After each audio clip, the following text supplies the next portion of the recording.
92.3 Radyo 5 True FM. Dito tayo sa totoo. Kapatid, it's 7 minutes makalipas ang alas 12 ng tanghali. Welcome na! Ulit! Just a few minutes ago, winelcome ko na kayo. Di welcome ulit. Why not? Ganyan tayo Welcome, welcome. Pasok, pasok. Pasok na nga po. Sige na. Pwesto na, upuan na.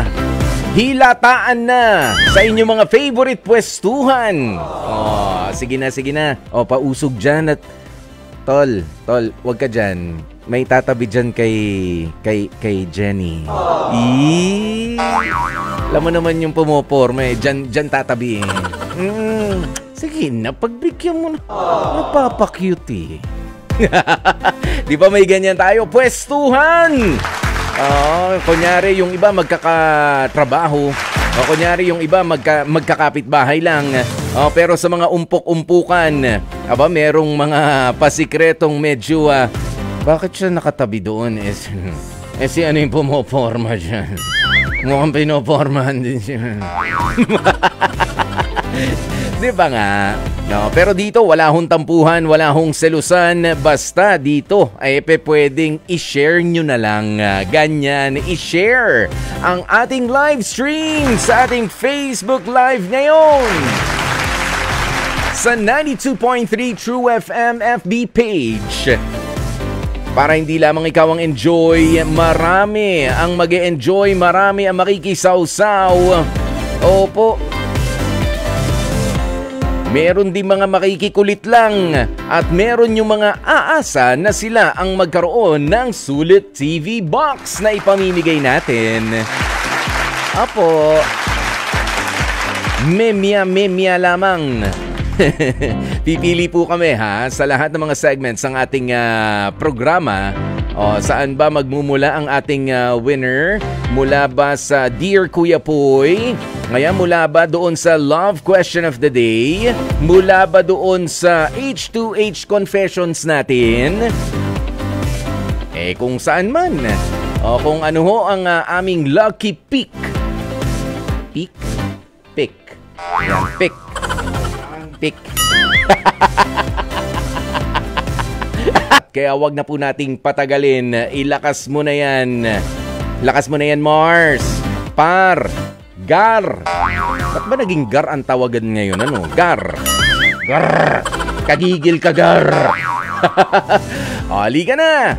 Panggigigilan ba natin ang ating kwentong matutunghayan dito sa H2H Confessions?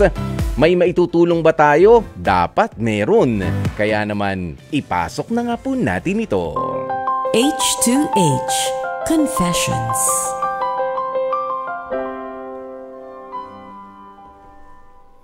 Nang madiskubring may ibang kinalolokohang babae ang partner nitong si alias Sandra na makakausap natin, mga kapatid. Si Sandra mismo ay hindi nagpatinag at siya mismo ay humanap din ng iba bilang ganti sa kanyang live-in partner na si alias Jericho. Yun nga lang, ang lalaking pinili ni Sandra ay ayaw na siyang pakawalan pa. At gusto na rin siyang maging lehitimong jowa.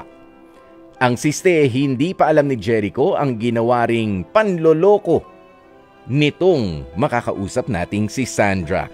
Kaya naman sa ngayon, i-welcome po natin si Sandra. Hello Sandra, magandang tanghali sa'yo. Hello po, Kuya Poy. Kumusta naman ang pananghalian? Kumain ka na?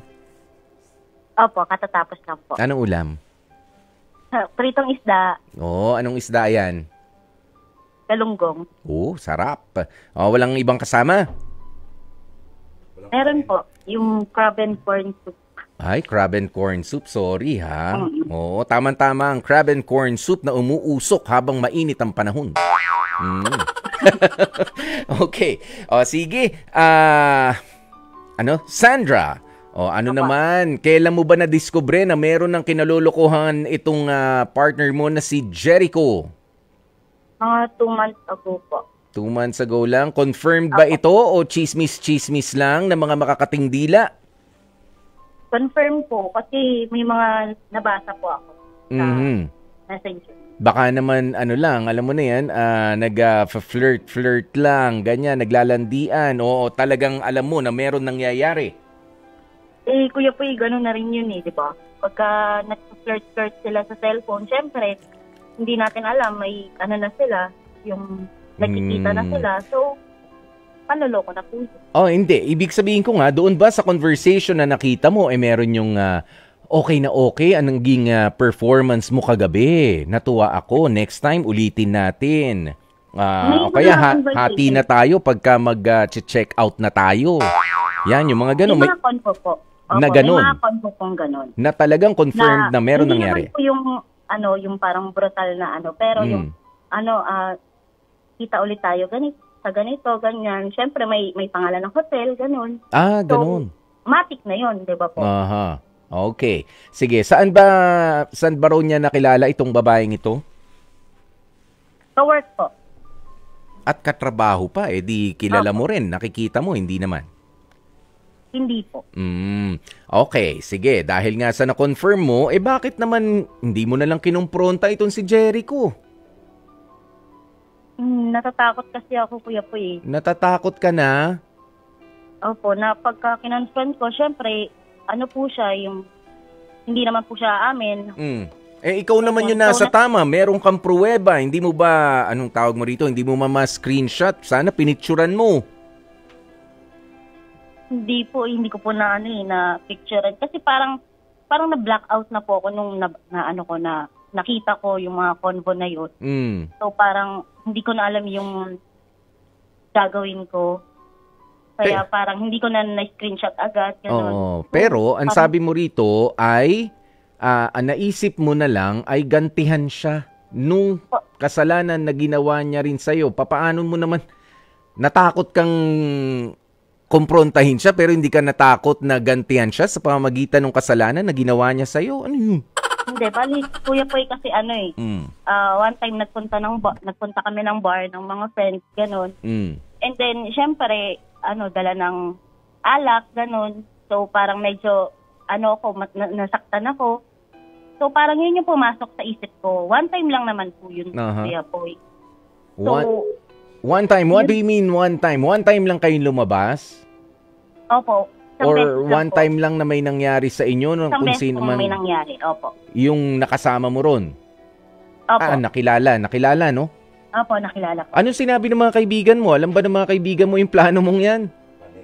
Hindi po. Hindi. So, sariling kilos mo lang yan. Wala nang buyo sa'yo sa mga kaibigan mo? Wala po. Hindi rin po naman alam ng mga friends ko na may nalaman ako dun sa partner ko. Okay. So, kinikim-kim ko po. Kinikim-kim mo, and then sa kakikim-kim mo, may nakita ka, may nakilala kang isang lalaki. Opo. Okay? Nagkakuha na ng number. Kwento mo nga na mabilis. Opo. Bali, yun po, na-meet ko sa isang bar, then, yan, syempre, usap-usap, ganon. Then, nagka-anuhan ng number. Tapos, pagkatapos po nun, lumabas po kami. Pagkatapos din nung gabing yun? Hindi po, sa bar po. Oo nga, pagkatapos din nung gabing yun, sa bar, humiwalay ka na sa mga kaibigan mo?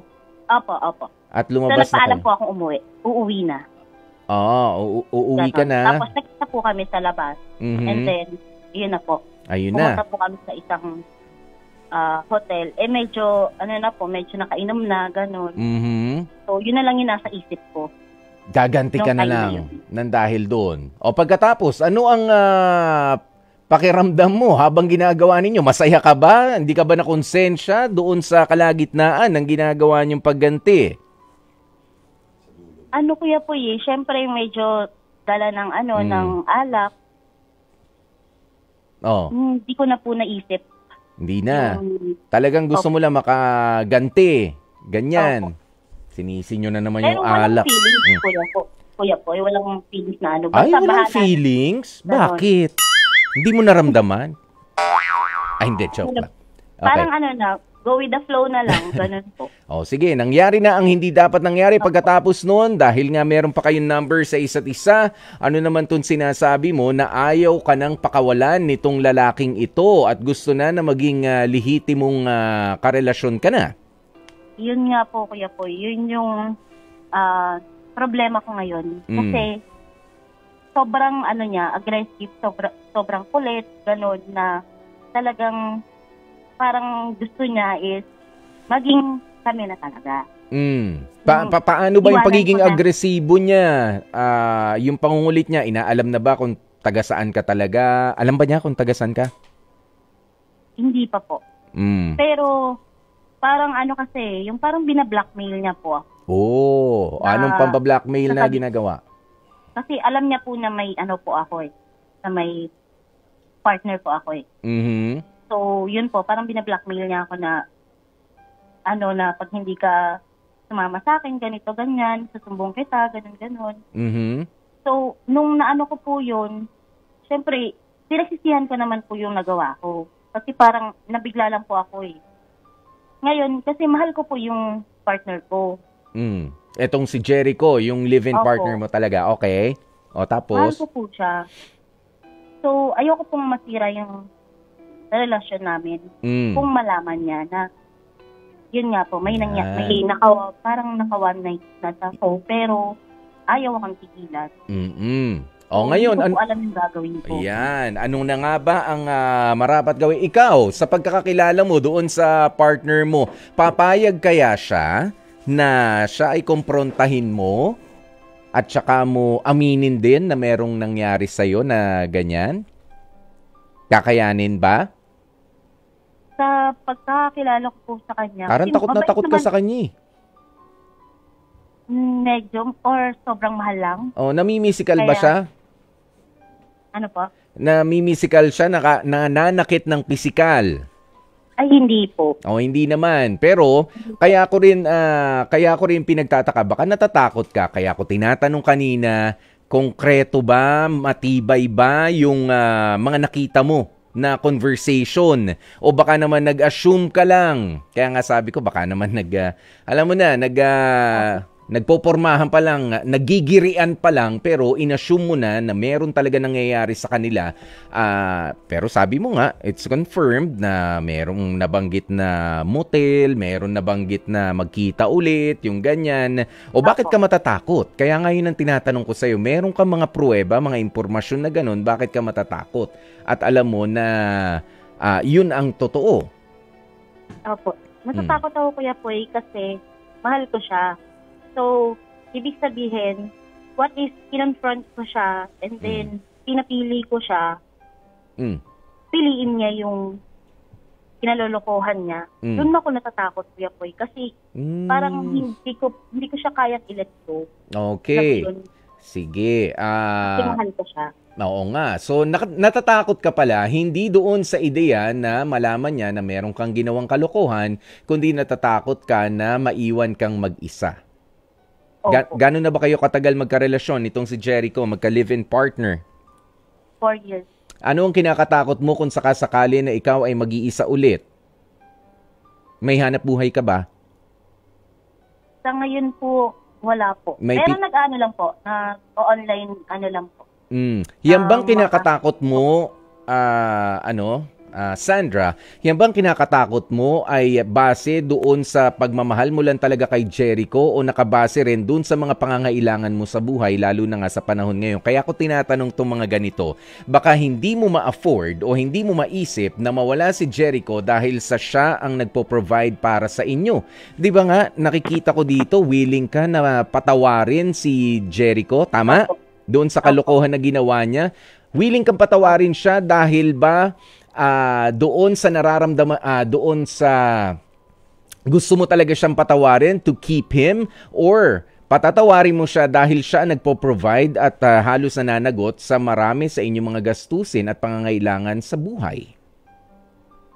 Hindi naman po, Kuya Poy, kasi kaya ko naman. Kung ako po, sa sarili ko, kaya ko naman po.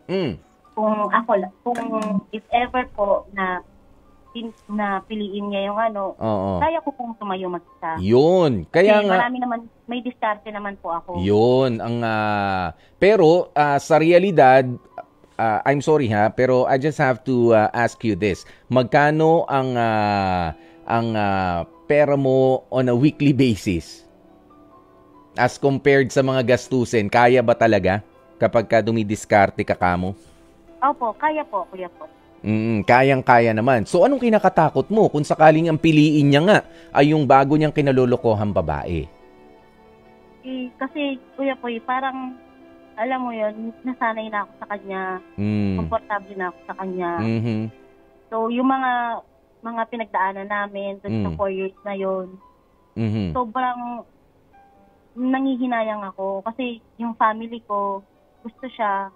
Family niya, gusto ako.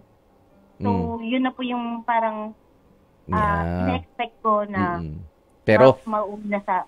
pero ito, no? Yes. So, pero Sandra, syempre, kapag yung bang mga pamilya nyo, yung mga tao nakapaligid sa inyo at kayo mismo, magugustuhan nyo pa kaya ang isa't isa kung sakaling malaman ninyo ang mga baho na pinaggagawa ninyo. Na malaman niya na alam mo yung baho na ginawa niya at ikaw rin naman, ipaalam mo sa kanya yung dumi na ginawa mo.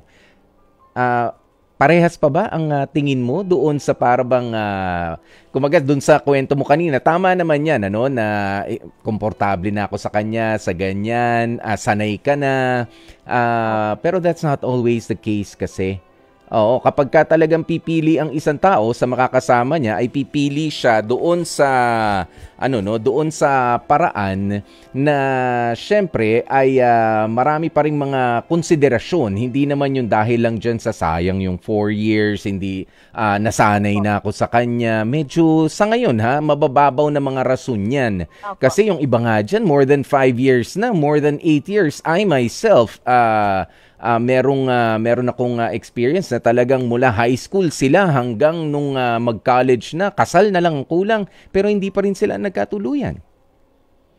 It happens, 'di ba? At wala kang magagawa kundi ang tanggapin na lamang 'yun. At wala pa sa kanila nagloko noon, Hindi lang nagkaunawaan.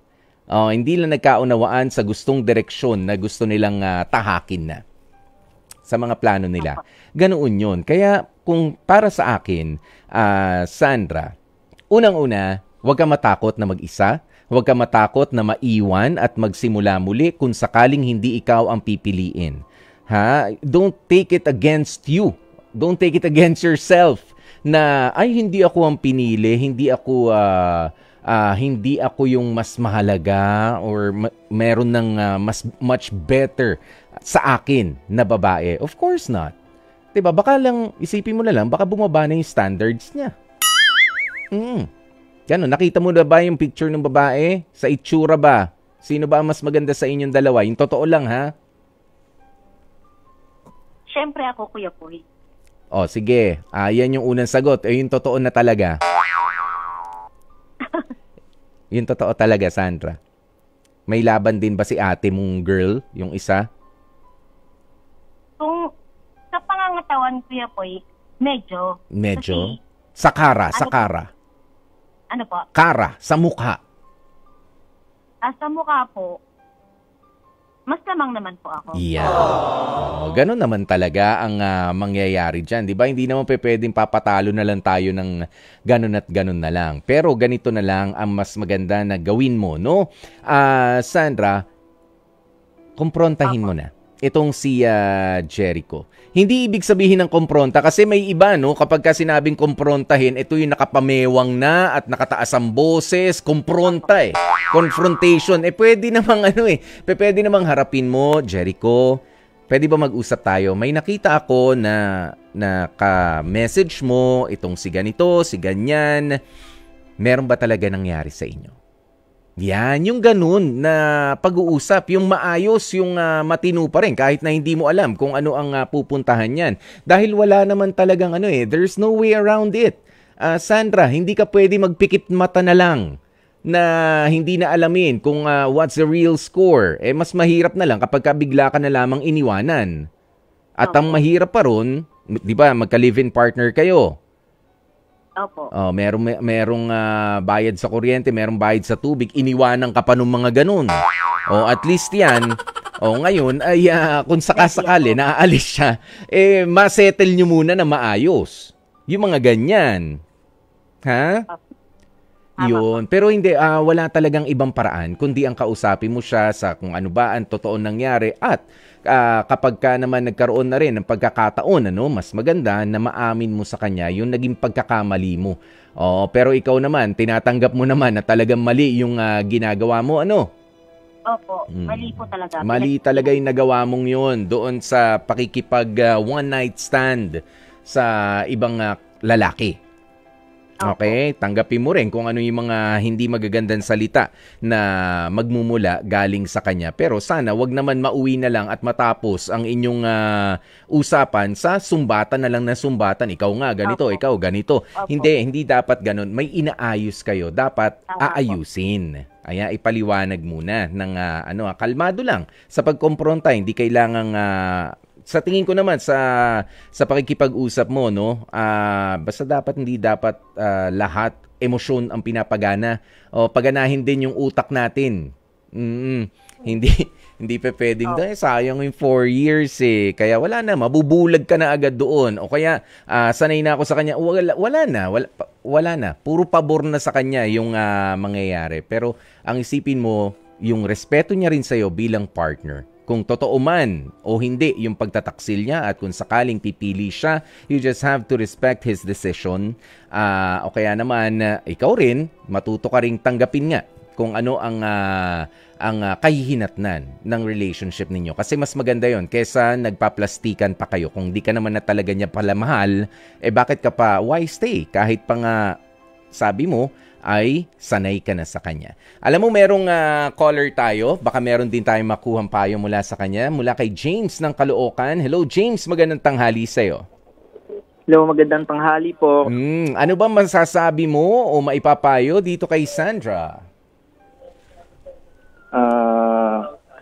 Siguro, I think I would agree sa sinabi ni Kuya Poy, na yun nga, you have to settle things dun sa karelasyon mo. Kasi, yun nga, may ginawa ka ng pagkakamali, and at the same time, parang hindi ka pa makaget over dun sa karelasyon mo, ayaw mo naman siyang hiwalayan talaga. So, it's better na kausapin mo talaga siya, makipag-ayos ka, ano bang gusto mo mangyari, kayo lang makakasolve niyan talaga. Yun. Maraming salamat sa iyo, James. Narinig mo ba yon, Sandra? Yes, Kuya Poy. Yun. Malinaw din yung sinabi ni James. At doon sa punto na kapag ka nga parang bina-blackmail ka na nitong sino to? Basta yung lalaki na naka one night stand mo, alam mo, malaki rin ang maitutulong nitong si Jericho. Kung sakasakali na magkaayos kayo at mapag-usapan ninyo to stay together at inamin mo na rin sa kanya ito, siya na mismo. Siya mismo ang gagawa ng paraan. Alam mo, ang mga kalalakihan, kapag ka na-threaten yan, na merong kukuha nung kanila,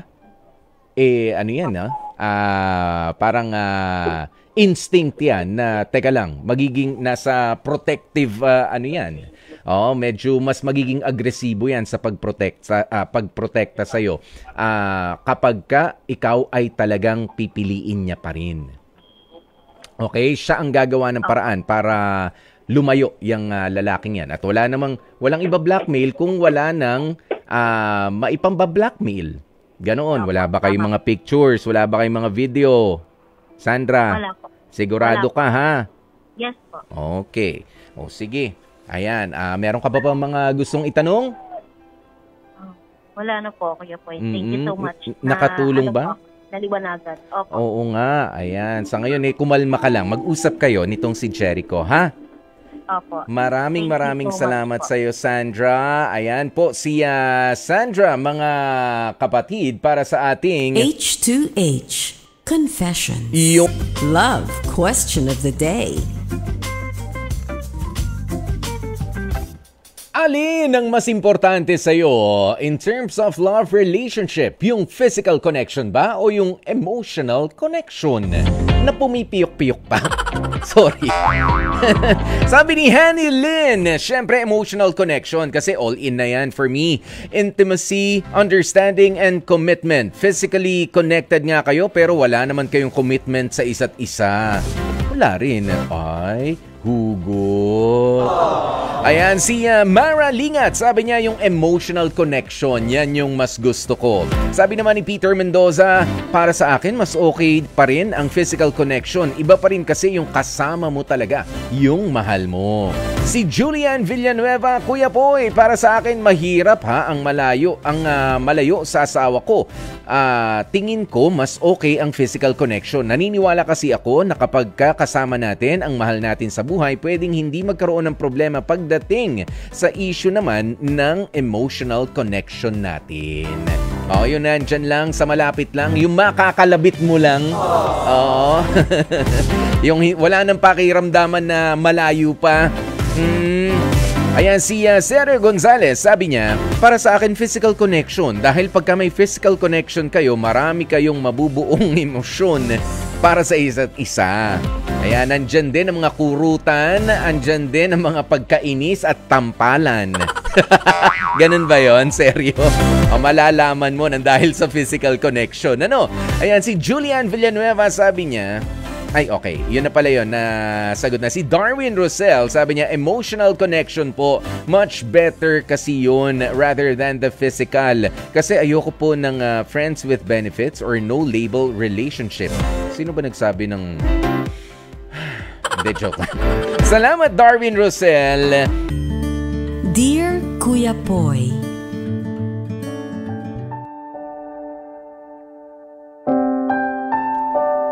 Dear Kuya Poy, magandang araw sa inyo at sa lahat ng mga walang sawang nakatutok sa programang Heart to Heart ng 92.3 True FM. Tawagin niyo na lamang ako sa pangalang Bianca, 19 years old mula dito sa Malabon. Simula nang magkaroon si nanay ng bagong karelasyon, ay hindi na naging maganda ang takbo ng buhay ko. Aminado akong nagagawa akong pagbuhatan ng kamay ng aking amain sa tuwing umaalis si nanay para maghanap buhay. Sa tuwing tinatangka kong magsumbong kay nanay sa totoong sitwasyon na nararanasan ko sa piling ng aking amain, ay palaging nauuwi ito sa wala. Pakiramdam ko sa tuwing kaharap ko si nanay ay para bang bigla na lang hindi ko masabi ang totoong nilalaman ng aking mga sumbong. Siguro madaling sabihin sa iba na isumbong sa barangay o sa pulis ang pinagdaraanan kong suliranin ngayon, pero kasi wala naman akong ebidensya na magsasabing ginagawa iyon ng tatay-tatayan ko.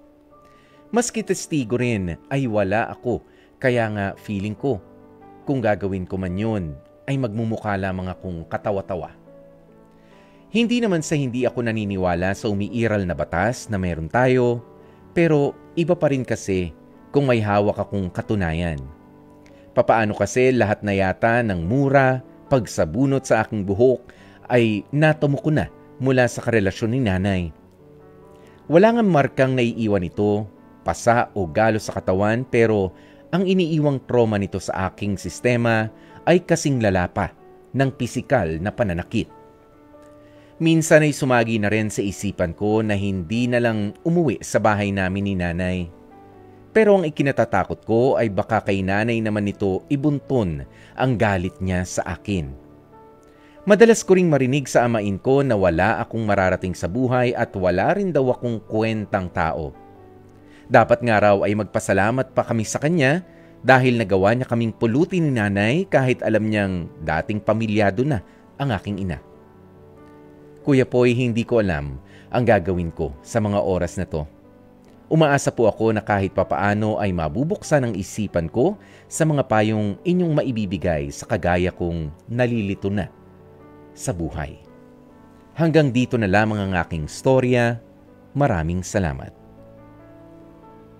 Nagmamahal at umaasa, Bianca. At 19 years old, sabi mo 19 years old ka na, dapat lakasan mo na ang loob mo na sabihin yan sa nanay mo. Kasi ang isa sa mga nagiging problema ay sabi mo kinakapos ka ng lakas ng loob kapag gusto mo nang sabihin sa harap ng nanay mo ang mga pang-aabuso na ginagawa sa iyo nitong amain mo. Baka hindi lang yan matanggap mo nang dahil sa pananatili mong kimi dyan, o pananahimik mo dyan. Dahil kapag walang mga abuso, kung wala ring magpapaabuso, walang mananakit, kung walang mananakit, kung walang papayag na siya ay masaktan. Yan yung pinupunto natin dito, Bianca. Kaya naman, saan ka uhugot ng lakas ng loob? Walang iba, kundi sa sarili mo. Kailangan talaga ay magmula yan sa sarili mo at maniwala ka na gumagana pa rin ang hustisya. Para sa hindi lamang para sa batas na kapag ka nagsumbong ka sa barangay, sa mga pulis, ang hustisya na pwedeng maibigay sa iyo ng nanay mo. Huwag mo siyang i-underestimate. Kasi sa ngayon parang wala kang tiwala rin doon sa nanay mo sa kung ano yung kaya niyang gawin. Parang hindi mo siya binibigyan ng access doon sa impormasyon na kailangan niyang malaman. Kailangan munang malaman ni nanay yan. Isang mapait na katotohanan na kailangan niyang lunukin at doon natin malalaman yung susunod na hakbang para ikaw naman ay kanyang bigyan mo ng pagkakataon ng iyong nanay na maprotektahan ka. Dahil ako naniniwala kung matino naman mag-isip ang iyong nanay at iniisip talaga niya, nangunguna sa kanya yung welfare mo, yung kapakanan mo bilang kanyang anak, ay hindi ka pababayaan nito. Saan man kayo makarating, dugot laman ka ng nanay mo. Maniwala ka sa kanya at lalong maniwala ka sa sarili mo. Ngayon, ang importante lang kung totoo ba yung mga akusasyon na yan.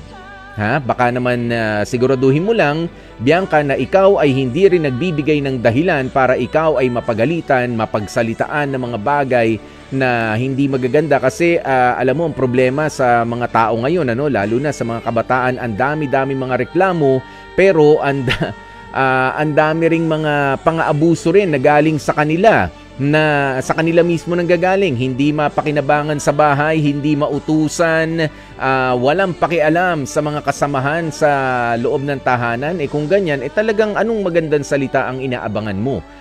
Kung ginagawa mo na may pakipakinabang naman ng sarili mo sa loob ng inyong tahanan at hindi mo makita yung dahilan kung ba't ka kailangang pagsalitaan ng hindi maganda at pakitaan ng hindi maayos ng isang tao, that's the time. Yun yung tamang rason na ikaw ay magsumbong na. Ayan, pero kung alam mo na meron ka rin pala talagang ginagawa na mali, meron ka mga hindi pagsunod na ginagawa at matigas din ang iyong ulo, magdalawang isip ka. Mas maganda, magbago ka para maging maganda rin ang pagtrato sa'yo ng ibang tao, Bianca. Pero kung sa tingin mo, ikaw nga ay naabuso, sabihin mo yan, lakasan mo ang loob mo, sabihin mo na sa nanay mo. Siya ang makatulong sa'yo. Maraming salamat muna sa iyong kwentong ipinadala para sa ating Dear Kuya Poy.